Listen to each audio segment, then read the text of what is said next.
تو اب ایک بات اور یاد رکھیں، دیکھیں کچھ مواقع ایسے ہوتے ہیں جو سال میں کبھی کبھی آتے ہیں، اس سے فائدہ حاصل کیا کریں۔ انہی میں چاند راتیں بھی ہوتی ہیں، جو عید کی چاند رات اور عرفہ کی بھی جو رات ہے، یعنی کہ پیر والے دن جو رات ہوگی، ہمارے یہاں عرفہ منگل کو ہے، تو پیر والے دن جو رات ہے یہ بھی عبادت، ویسے تو یہ ساری راتیں عبادت کی چل رہی ہیں،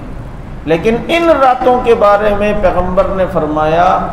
کہ جو اس رات میں قیام کرے گا، قیامت کے دن اس کا دل مردہ نہیں ہوگا، قیامت کی ہولناکیت اس پر اثر نہیں کرے گی۔ اور ان میں اللہ کے نبی نے چاند راتیں جو عید کی ہوتی ہیں ان راتوں کی عبادت بھی بتلائی،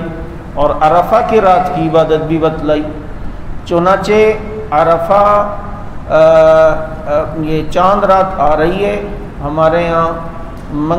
پیر والے دن چاند رات ہے، منگل والے دن، چنانچہ اس کو ادھر ادھر ضائع نہ کریں، تھوڑی سی عبادت ہو جائے بھائی،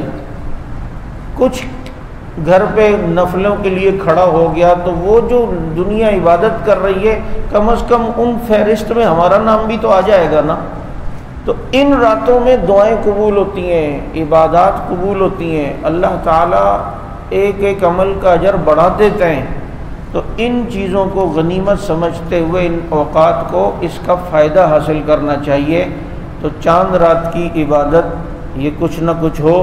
گھر والوں کو بھی بتلائیں۔